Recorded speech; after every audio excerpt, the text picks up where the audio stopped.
සුබ දවසක්. ඔන්න අද මම අරන් ඇවිල්ලා තියෙන්නේ රන්බීර් කපූර්ගේ ඇනිමල් මූවී එක. මේ මූවී එක තුලින් ඇල්ෆා මේල් කෙනෙකුගේ ගති ලක්ෂණ හොඳින් නිරූපණය කරන්න රන්බීර් කපූර්ට පුළුවන් වෙනවා.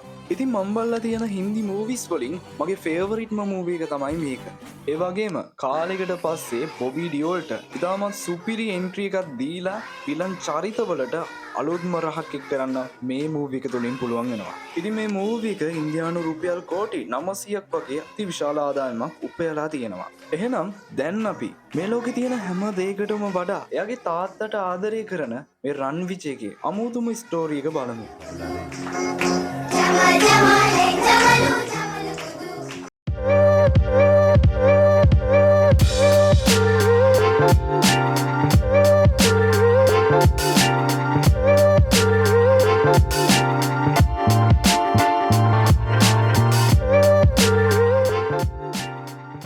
ඉතින් මේ මූවී එක පටන් ගන්නවත් එක්කම අපේ කතාව යොමු වෙන්නේ අපේ ෆිල්ම් එකේ හීරෝ රන්විජේගේ කුඩා කාලයේ පැත්තට. ඉතින් රන්විජේ පන්ති ඉගෙන ගන්න ගමන් ඉඳි ඒ පන්තිය ළඟට එයාගේ අක්කයි නංගි දෙන්න එනවා. ඉතින් මේ සිද්ධිය දකින රන්විජේ එයාගේ අක්කයි නංගි ගාවට දෝගෙන යන්න හදනවා. ඉතින් මේ සිද්ධිය ඒ වෙලාවේ පන්තියට උගන්වමින් ඉන්න ගුරුතුමිය දකිනවා. මේක දැක්කට පස්සේ ගුරුතුමියට හොඳටම තරහ ගිහිල්ලා අපේ රන්විජේට දඬුවම් කරනවා. කොහොම හරි ඉතින් ඒත් එක්කම ඉස්කෝලේ අවසන් කියලා බෙල් එක නාද වෙනවා. ඉතින් රන්විජේ ඔක්කොම පැත්තක තියලා එයා වේගින් දුවගෙන යන්නේ එයාගේ ගෙදරට. ඉතින් රන්විජේ මෙච්චර උනන්දුවෙන් ගෙදර එන්න හේතුව තමයි එයාගේ තාත්තා කාලෙකට පස්සේ ආපහු ගෙදර ආවා කියලා රන්විජේට දැනගන්න ලැබිලා. ඒ වගේම මේ රන්විජේ කියන්නේ එයාගේ තාත්තට හුඟක් ආදරය කරන කොල්ලෙක්. කොහොම හරි ඉතින් රන්විජේ ගෙදර ආවත් එයාගේ තාත්තා මේ වෙලාවේ ගෙදර නැති නිසා රන්විජේගේ තාත්තව හොයාගෙන එයාලගේ ෆැක්ටරි එකටත් යනවා. ඔන්න ඉතින් රන්විජේ නිදාගෙන ඉදිද්දි එතනට එයාගේ තාත්තා බල්බීර් සිං එනවා. ඉතින් මේ බල්බීර් සිං කියන්නේ මේ වෙනකොට ඉන්දියාවේ ඉන්න ලොකුම ලොකු ව්‍යාපාරිකයෙක්. ඔන්න ඊට පස්සේ අපිට පෙන්වන්නේ මීට අවුරුදු ගානකට පස්සේ වෙන සිදුවීම.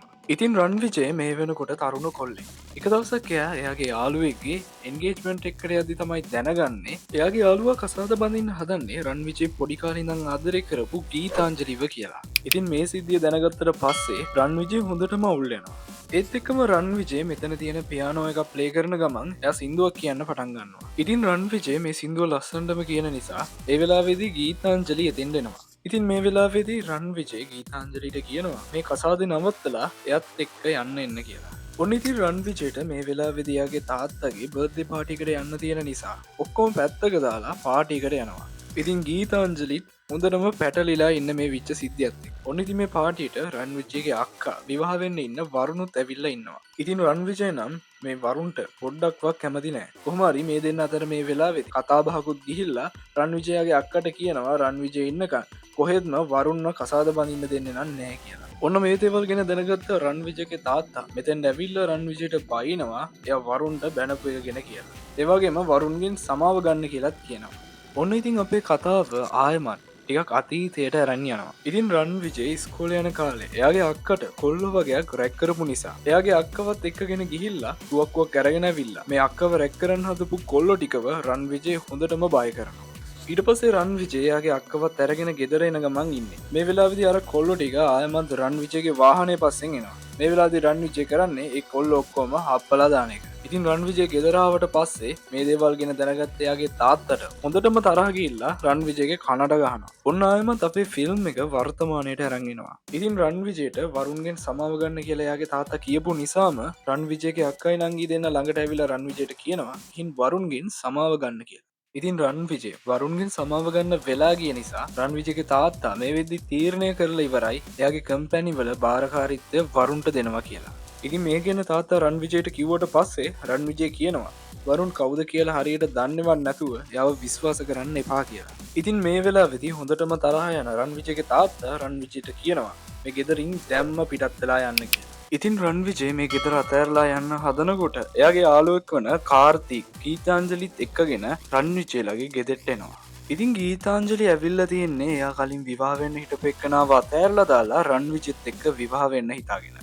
මේ ගැන දැනගත්ත රන්විජේ ගීතාංජලිවත් එක්කගෙන එයාගේ තාත්තා ගාවට යනවා. ඊට පස්සේ රන් විජේ මේ තමයි මම විවාහ වෙන්න ඉන්න එක්කන කියලා ගීතාංජලිව පෙන්නලා එයාගේ පවුලේ කට්ටියටයි තාත්තටයි මේ ගීතාංජලිව හඳුන්වලා දෙනවා. හැබැයි විවාහ කරගන්නවා කියලා කිව්වත් තාත්තා මෙතනදී කිසිම දෙයක් නොකියම එතනින් යන්න යනවා. ඔන්න ඊට පස්සේ රන් විජේ ගීතාංජලිව විවාහ කරගන්නවා. ඔන්න ඉතින් ආයෙමත් අපේ මූවි එක අරන් ඉන්නේ වර්තමානයට.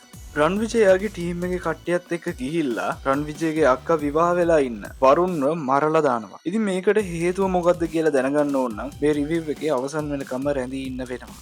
ඔන්න ඉතින් මේ වෙද්දී රන් විජේ ගීතාංජලිව විවාහ කරගෙන එයාට මේ වෙද්දී ළමයි දෙන්නෙකුත් ඉන්නවා.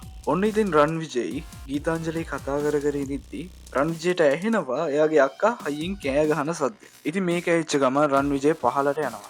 ඉතින් පහලට ගියට පස්සේ තමයි රන් විජයට දැනගන්න ලැබෙන්නේ එයාගේ අක්කා මේ විදිහට කෑ ගහලා තින්නේ වරුන්ගේ ෆෝන් එක වැඩ කරන්නේ නැති නිසායි එයා තාම ගෙදර ආපු නැති නිසායි කියලා. ඔන්න මේ සීන් එක කට් කරලා අපිට පෙන්නනවා රන් විජය අවුරුදු ගානකට පස්සේ එයාගේ තාත්තව බලන්න එයාගේ බිරිඳයි දරුවන් දෙන්නවයි එක්කගෙන ඉන්නවා. ඉතින් මේකට හේතු වෙලා තියෙන්නේ කවුදෝ කට්ටියක් බල්වාර් සිංට වෙඩි තියලා තියෙන නිසා. ඉතින් ඔහොම ගොඩ කාලයකට පස්සේ රන් විජේ ගෙදර ආපු එකට එයාගේ නංගිටයි අක්කටයි නම් ගොඩක් සතුටුයි. හැබැයි ඉතින් මේ කට්ටිය තාමත් ගීතාංජලිව එයාලගේ පවුල කෙනෙක් විදිහට පිළිගන්න නම් කැමති නැහැ. ඔන්න රන් විජේ එයාගේ තාත්තව බලන්න ගිහිල්ලා එයාගේ ළමයින්වයි බිරිඳවයි තාත්තට හඳුන්වලා දෙනවා. හැබැයි ඉතින් මේ වෙලාවේදී බල්වාර් සිංහ බලාගන්න නර්ස් ඇවිල්ලා කියනවා බල්වාර් සිංට දැන් විවේකය අවශ්‍යයි කියලා. ඊට පස්සේ එළියට ආපු රන් විජේ මිෂර් කියලා වයසක කෙනෙක්ට කියනවා ගෙදර තියෙන ෆෝන් ඔක්කොම ට්‍රැක් කරන්න කියලා. මොකද මේ වෙඩි තැබීම පසුපස කවුද ඉන්නේ කියලා හරියටම දැනගන්න ඕන නිසා.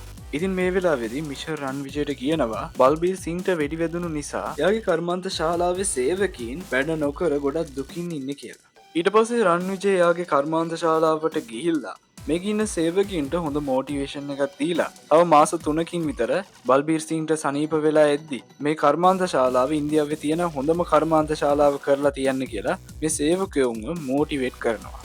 ඉතින් මේක දිහා බල්බීර් සිං ටීවී එකනුත් බලාගෙන ඉන්නේ. ඔන්න ඉතින් මීළඟට පෙන්නනවා රන් විජේ එයාගේ මාමගේ ගෙදරට වාහන වගේකින් යනවා. අවුරුදු 20කින් මේ ගෙදරට ආපු නැති එකට සමාවත් ඉල්ලලා එයාගේ මාමට කියනවා එයාගේ තාත්තට කවුදෝ කට්ටියක් වෙඩි තියන්න හදපු නිසා එයාගේ තාත්තගේ ආරක්ෂාව වැඩි කරන්නත් ඕනේ.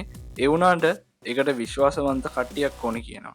ඊට පස්සේ රන් විජේ සිං එයාගේ මාමට කියනවා ඔයාගේ පුතාලව එයත් එක්ක දිල්ලියට එවන්න කියලා. ඉතින් මාමගේ කොල්ලෝ ටික නම් රන් විජේ එක්ක දිල්ලියට යන්න කැමති වෙනවා. ඊට පස්සේ මේ කට්ටිය බල්බීර් සිංගාවට රන් විජේ එක්කන් ගියට පස්සේ බල්බීර් සිංට නම් ගොඩක් සතුටුයි මේගොල්ලෝ ආපහු ගෙදර ආපු එකට. ඔන්න ඉතින් මේ ගෙදර ආරක්ෂාව මේ වෙද්දි වැඩි කරලා තියෙන නිසා වරුන් එයාගේ කාර් එකේ ගේට්ටුව ළඟට එනවා. හැබැයි රන් විජේගේ සහෝදරයන් මේ ගේට්ටුව ගාව ආරක්ෂාවට ඉන්න නිසා වරුන්ට නම් මේ ගේ ඇතුළට එන්න හම්බ වුණේ නැහැ. මේ නිසා අන්තිමේට වරුන්ට බල්බීර් සිංට කතා කරලම තමයි ඇතුළට එන්න සිද්ධ වුණේ. ඊට පස්සේ රන් විජේ යාගේ තාත්තා ළඟට ගියට පස්සේ බල්බීර් සිං කියනවා දැන්වත් වරුන් එක්ක තියෙන මේ ගැටුම නතර කරන්න කියලා. මේ වෙලාවේදී රන් විජේ කියනවා එයාගේ තාත්තගේ ආරක්ෂාව සඳහා එයා වගේම කෙනෙක් වන කාලේශ්ව අද ඉඳන් මිනිසුන් ඉදිරියට පෙනී සිටින්න යොමු කරනවා කියලා. හැබැයි ඉතින් රන් විජේගේ තාත්තා බල්බීර් සිං නම් මේ දෙයට පොඩ්ඩක්වත් කැමති නැහැ. කොහොම හරි ඉතින් අවසානයේට බල්බීර් සිංට වෙන කරන්න දෙයක් නැති නිසා මේ දෙයට බල්බීර් සිං කැමති වෙනවා. ඊට පස්සේ මේ කාලේෂ් කියන පුද්ගලයාව වරුන් එක්ක කතා කරන්න යොමු කරනවා. ඉතින් මේක දිහා මේ වෙලාවේදී රන් විජයි බල්බීර් සිංුයි බලාගෙන ඉන්නේ. හැබැයි වරුන්ට නම් අඳුරගන්න බැරි වෙනවා මේ ඉන්නේ බල්බීර් සිං නෙමෙයි කියලා. ඉතින් මේ දේවල් දකින බල්බීර් සිංුත් හොඳටම පුදුම වෙනවා. ඉතින් මේ කාලේෂ් ආපහු එයාගේ ගෙදෙට්ට ගිහින් එන්න ඕන කියලා යනකොට අස්රා කියන මැරයා කාලේෂ්ව බල්බීර් සිං කියලා හිතාගෙන මරලා දානවා. ඔන්න ඉතින් මේ කාලේෂ්ව මරපු තැනට රන් විජෙත් එනවා. ඊට පස්සේ මේ කාලේෂ්ට අවසන් ගෞරව දක්වන්න වරුන් ගෙදරට එනවා මේ ඉන්නේ බල්බීර් සිං කියලා හිතාගෙන. එතකොට තමයි මේ වරුන් දැනගන්නේ මේ මැරලා ඉන්නේ බල්බීර් සිං නෙමේ ඒ වගේ වෙන කෙනෙක් කියලා. ඒ වගේම බල්බීර් සිංුත් මෙතන ඉන්නවා. ඉතින් මේ දේවල් දැකලා වරුන් හොඳටම කලබල වෙලා එළියට ගිහින් අස්රා කියන මැරයාට කතා කරලා කියනවා ඔයා මරලා තියෙන්නේ වැරදි කෙනෙක් කියලා. ඉතින් මේ වෙද්දිත් රන් විජේ ගෙදර තියෙන හැම ෆෝන් එකම වගේ ට්‍රැක් කරලා තියෙනවා. ඒ හින්දා රන් විජේ වරුන් කියන ඔක්කොම දේවල් ගැන අහගෙන ඉන්නේ. ඉතින් මේ හේතුව නිසා තමයි රන් විජේ මුලින් දැක්ක විදිහට වරුන්ම මරලා දාන්නේ. ඊළඟ සීන් එකකින් අපිට පෙන්නනවා රන් විජේ ෆෙරඩ් කියලා ආයුධ වෙලෙන්දෙක් ගාවට යනවා අලුතෙන් වෙපන්ස් මිලදී ගන්න. ඔන්න මේ වෙලාවේදී අස්රා එයාගේ මැරයෝ ටිකත් එක්ක ඇවිල්ලා රන් විජේව මරන්න උත්සාහ කරත් අපේ රන් විජේ මේ මැරයෝ ඔක්කොමත් එක්කම ෆයිට් කරලා ඒ හැම මැරයෙක්ම මරලා දානවා. ඊට පස්සේ අස්රා ඊටත් වඩා ශක්තිමත් මැරයෝ ටික රන් විජේ ගාවට එවනවා. මේ වෙලාවේදී ෆෙරට් ගාව තිබුණු අතිවිශේෂ තුවක්කුවකින් රන් විජේ මේ ආපු මැරයෝ ඔක්කොමත් මාරලා දානවා. හැබැයි ඉතින් අවසනාවකට වගේ අස්රා මේ මැරිලා ඉන්න මිනිස්සු ගොඩේ අතර ඉඳලා මැරුණ කෙනෙක් විදියට ඉඳලා රන් විජේට ඇවිල්ලා වෙඩි තියනවා. ඉතින් මේක දකින්න රන් විජේගේ සහෝදරයෝ අස්රාට වෙඩි තියලා මරලා දානවා. ඉතින් ඊට පස්සේ නම් රන් විජේට ගොඩක් අමාරු වෙනවා. ඊට පස්සේ රන් විජේව රෝහල්ගත කරනවා. ඉතින් මේ වෙඩි වැදීම නිසා රන් විජේ මේ වෙලාවේදී කෝමා තත්ත්වයට පත් වෙනවා. කොහොම හරි දවස් 14කට පස්සේ තමයි රන් විජේට ආපහු සීහ එන්නේ. ඔන්නදි මේ වෙලාවේ තමයි ගෙදර කට්ටිය දැනගන්නේ එදා වෙඩි වැදීමක් නිසා රන් විජේගේ කන් ඇසීම නැති වෙලා කියලා. ඒ වගේම එයාගේ පෙනහැල්ලටත් වෙඩියුම් දෙයක් වැදිලා තියෙන නිසා එයාගේ පෙනහැල්ලටත් හානි වෙලා කියලා දැනගන්නවා. ඉතින් ඊට පස්සේ ડોක්ටර්ස්ලා කියනවා රන් විජේව කලින් හිටපු තත්ත්වයට ගන්න ඕන නම් එයාට සෛල කර්මයක් කරන්න ඕන කියලා. ඊට පස්සේ රන් විජේට සිහිය ඇවිල්ලා ගෙදර ආවට පස්සේ රන් විජයාගේ අක්කට කියනවා වරුණ මැරුවේ එයා කියලා. ඒ වගේ මේකට හේතුවත් කියනවා වරුණ එයාගේ තාත්තවයි එයාවයි මරන්න හැදුවා කියලා. ඒ වගේම මේ වෙලාවේදී රන් විජයාගේ අක්කට පොරොන්දු වෙනවා වරුණට වඩා එයාට හොඳ කෙනෙක් විවාහ වෙන්න හොයලා දෙනවා කියලා. ඔන්න ඊගාව සීන් එකෙන් පෙන්නනවා රන් විජේ පූජාවක් කරනවා. මොකද රන් විජේගේ තත්ත්වය දැන් ටිකක් අසාධ්‍ය නිසා එක පූජකයෙක් කියලා තියෙනවා රන් විජේගේ කාලය අවසන් වීගෙනයි යන්නේ කියලා. ඉතින් මේ හින්දා තමයි එයාගේ ගෙදර කට්ටියයි තාත්තයි එකතු වෙලා මේ පූජාව පවත්වන්නේ. ඒ වගේම පල්ලියට ගිහිල්ලා රන් විජේ වෙනුවෙන් ආශිර්වාද ලබා ගන්නවා. ඉතින් රන් විජේට කන් ඇහෙන්නේ නැති නිසා එයා හියරින් ඒඩ්ස් දෙකකුත් ගහගෙන ඉන්නේ. ඉතින් දැන් රන් විජේ පෙනහැල්ල පරිත්‍යාග කරන්න කෙනෙක් හොයන ගමන් ඉන්නේ. ඊට පස්සේ අපිට පෙන්නනවා අබ්‍රාර් කියන මැරයව. ඉතින් මෙයාත් රන් විජේ සිංගේ ලේ ඥාතියෙක්. ඉතින් මේ වෙද්දී අබ්‍රාර් එයාගේ තුන්වෙනි විවාහය සිද්ධ කරගන්න තමයි සූදානම් වෙලා ඉන්නේ. ඒ වගේම මෙයා කලින් විවාහ වුණ බිරින්දෑවරු තුන්දෙනාත් මෙයාත් එක්කමයි ඉන්නේ. මේ අබ්‍රාර්ට කතා කරන්න බෑ. ඒක නිසා එයා කියන ඒවා ට්‍රාන්ස්ලේට් කරන්න ඉන්නේ ෆරහන් කියලා කෙනෙක්. ඉතින් මේ විවාහ උත්සවයේ අතරමඟදී අබ්‍රාර් දැනගන්නවා එයාගේ මල්ලි කෙනෙක් වෙන අස්රාත්. එහෙම නැත්නම් අපේ රන් විජේ කලින් මරපු මැරයා තමයි මේ අස්රාත් කියන්නේ. ඉතින් එයා මැරිලා කියලා අබ්‍රාර් දැනගන්න. මේ වෙලාවේදී අබ්‍රාර් එයාට ඒ පණිවිඩය ගෙනාවු කෙනාවත් මරලා දානවා.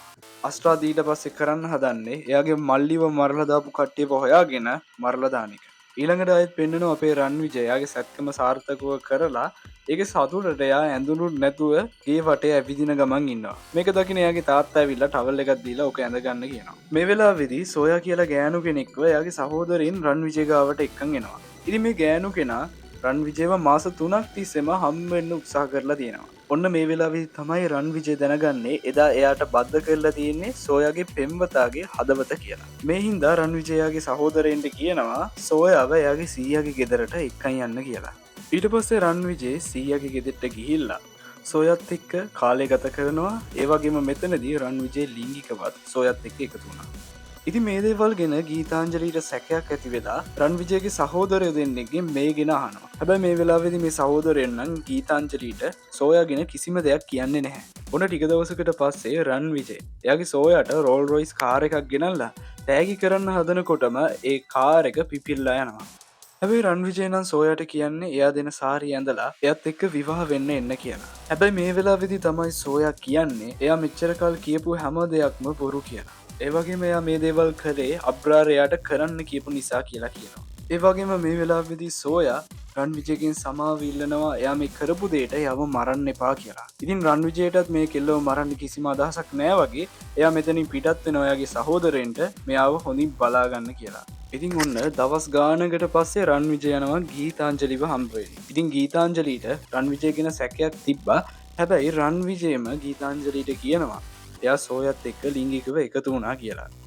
ඉතින් මේ වෙලාවේදී ගීතාංජලිට හොඳටම තරහ ගිහිල්ලා රන් විජේට හොඳටම බයිනවා. හැබැයි රන් විජේ නම් කියන්නේ එයා මේ දේවල් කරේ සෝයාගෙන් මේ විස්තර ටික දැනගන්න කියලා. හැබැයි ඉතින් ගීතාංජලි නම් මේ දේවල් පිළිගන්න පාටක් නැහැ. ඉතින් මේ දෙන්නගේ රණ්ඩුව දුරදිග ගිහිල්ලා රන් විජේට හොඳටම තරහ ගිහිල්ලා එයා බිත්තියට වෙඩි තියනවා. මේ සද්ද හෙච්ච රන් විජේගේ අම්මයි තාත්තයි දෙන්නත් මෙතනට එනවා. මේ වෙලාවේ තාත්තා රන් විජේට කියනවා අඩුම ගානේ මේ තුවක්කුව වල නිදාගන්න කාමරේටවත් අරන් එන්න නැතුව ඉන්න කියලා. කොහොම හරි තාත්තා මෙතනින් ගියාට පස්සේ රන් විජේට පුළුවන් වෙනවා ගීතාංජලිව ආයෙත් යාළු කරගන්න. ඔන්න ඉතින් ඊට පස්සේ පහුවදා පාන්දරම රන් විජේ එයාගේ පවුලට කරදර කරන අබ්‍රාරෝ හොයාගෙන එයා ඉන්න ප්‍රදේශයට යනවා. ඊට පස්සේ රන් විජේ අබ්‍රාර්ගේ ගෙදරට යනවා. අබ්‍රාර් එයාගේ ගෙදරින් පැනගෙන වෙන රටකට යන්න එයාගේ ප්‍රයිවට් ජෙට් එකට නැගලත් ඉවරයි. ඉතින් මේ වෙලාවේදී මේ ගෙදර අබ්‍රාර්ගේ වයිෆ්ලා තුන්දෙනා ඉන්නවා. මෙතනින් එක්කෙනෙක් ප්‍රෙග්නන්ට් වෙලා එයා දරු ප්‍රසූතියට ආසන්න වෙලා ඉන්නේ. මේ වෙලාවේදී රන් විජේ මේ කට්ටියව බය කරලා අබ්‍රාර් කොහෙටද ගියේ කියලා දැනගන්නවා. මගේ සහෝදරයෝ ඇම්බියුලන්ස් එකකටත් කතා කරා. ඉතින් අබ්‍රාර් එයාගේ ප්‍රයිවට් ජෙට් එකකින් මේ රටින් පිටත් වෙලා යන්න තමයි හදන්නේ. ඊට පස්සේ රන් විජේ මෙයා මේ යන්න හදන එයාපෝට් එකට එයාගේ කට්ටියත් එක්ක යනවා. ඊට පස්සේ මේ ප්ලේන් එක වටේට රන් විජේ එයාගේ වාහන වලින් කැරකිලා මේ ප්ලේන් එක නවත්ත ගන්නවා. ඉතින් අබිරාර්ගේ සහෝදරයා මෙයාව නවත්තන්න හැදුවත් අබිරාර් නම් ඒක පිළිගන්නේ නැතුව ප්ලේන් එකෙන් බැහැලා රන් විජේත් එක්ක ෆයිට් කරන්න එනවා. ඕන ඉතින් රන් විජේ මෙයයි හොඳටම ෆයිට් කරගන්නවා. ඒ වගේම රන් විජේගේ කට්ටියට රන් විජේ කියනවා කිසිම වෙලාවක වෙඩි තියන්න එපා කියලා. ඒ වගේම අබ්‍රාරුත් එයාගේ කට්ටියට කියනවා වෙඩි තියන්න එපා කියලා. ඉතින් මේ දෙන්න අවසානයේ කොහොම හරි ෆයිට් කරගෙන රන් විජේ මේ ෆයිට් එකෙන් දිනලා අබ්‍රාරව මරලා දානවා. ඔන්න ඉතින් රන් විජේ අබ්‍රාරව මරපු එක ඇවිල්ලා එයාගේ තාත්තට කියනවා. ඔන්න ඉතින් මෙහෙම කාලේ ගත වෙද්දී රන් විජේ දැනගන්නවා එයාගේ තාත්තා කාලෙකින් ඉඳන් රෝගී තත්වයකින් පෙළෙනවා කියලා. ඉතින් මෙයාගේ තාත්තා ලියුකේමියාවේ 4 වෙනි අදිරේ ඉන්නෙත් කියලා. ඒ වගේම එයා මැරෙන්නයි යන්නේ කියලා රන් විජේට එයාගේ කර්මාන්ත ශාලා ටික බලා ගන්න කියනවා. ඔන්න ඉතින් ඔය විදිහට අපේ ෆිල්ම් එක අවසන් වුණා. අවසානයේ තව පට්ටම සීන් එකක් පෙන්නනවා. ප්ලාස්ටික් සර්ජරි එකක් කරගෙන අබ්‍රාර්ගේ මල්ලි එනවා පෙන්නනවා. ඉතින් මෙයාගේ මූණත් හරියට අපේ හීරෝ රන් විජේගේ වගේමයි. ඉතින් මෙතන අපේ සෝයත් ඉන්නවා. පේන විදිහට මේ ඇසිස්ගේ ලව් එක තමයි සෝයා. මේ වෙලාවේදී ඇසිස් අපේ රන් විජේගේ කසින්ලා දෙන්නෙක් අල්ලගෙන. ඊට පස්සේ ඇසිස් ඒ දෙන්නව කපලා මරලා දානවා. ඉතින් මේක දකින සෝයට දරා ගන්න බැරුව ගිහිල්ලා වමනේ දානවා. ඊට පස්සේ එතෙන් එන ඇසිස් මොකද්ද වුනේ කියලා අහනවා. ඊට පස්සේ සෝයා කියනවා ලේ දැකපු නිසා වමනේ ගියා කියලා. බලද්දි නම් ලේ නිසා දැකලා ගියපු වමනයක් නෙමෙයිනේ. ප්‍රෙග්නන්ට් වමනයක් වගේනේ පේන්නේ කියලා ඇසිස් කියනවා. ඊට පස්සේ ඇනිමල් පාර්ට් 2 මූවි එකකට ගියත් දෙන ගමන් මේ සුපිරි මූවි එක අවසන් වෙනවා. ඉතින් මේ වගේ ඉන්ට්‍රස්ටිං මූවි රිවිව්ස් දිගටම බලන්න කැමති නම් ඔයා දැම්ම අපේ ස්කොප් සිනමැක්ස් YouTube channel එක subscribe කරලා තියාගන්න. එහෙනම් තවත් අලුත්ම මූවි රිවිව් එකකින් ඉක්මනින්ම හමු වෙමු. හැමෝටම සුබ දවසක්.